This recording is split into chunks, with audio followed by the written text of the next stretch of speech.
លេឃើញឆ្នេរខ្សាច់សល្អគុណរលករំដំសំអារម្មណ៍ឲ្យវូវីអូតារាសាកោរះលើធរណីល្បាញល្បីគ្មានពីរគួរជាទីមកទេសនា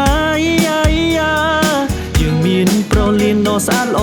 ទុកបំរើដល់ភ្ញៀវទេសចរមូលមីជួបជុំលំហើយកាយាតាមចិត្តបងប្រាថ្នាទីនេះគឺតារាសាកោមហោសា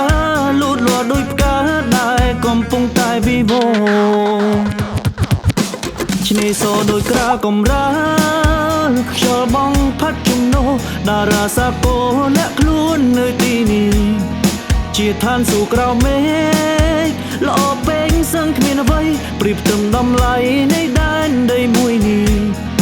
យើងពងរឿងវិស័យកែប្រែនៅមុខមាត់ថ្មីដងខាត់កែខៃស្ថិតក្រោមតម្លៃសន្តិភាពសក្តានុពលលំហូរនៃភ្ញៀវទេសចរតារាសាកោបើកទ្វារទទួលស្វាគមន៍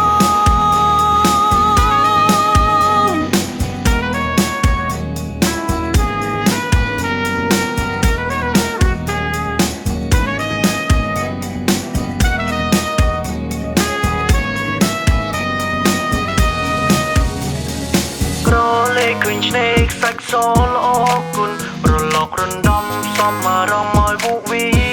អូ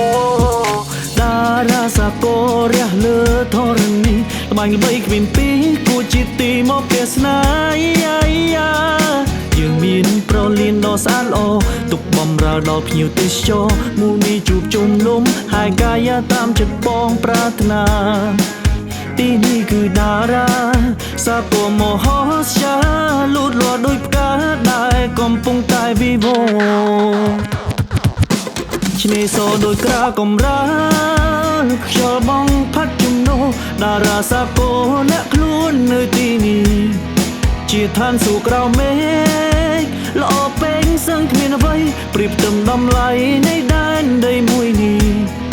យើងពងរឿងវិស័យកែប្រែនៅមុខមាត់ថ្មីដងខាត់កែខៃស្ថិតក្រោមតម្លៃសន្តិភាពសក្តានុពលលំហូរនៃភ្ញៀវទេសចរតារាសាកោបើកទ្វារទទួលស្វាគមន៍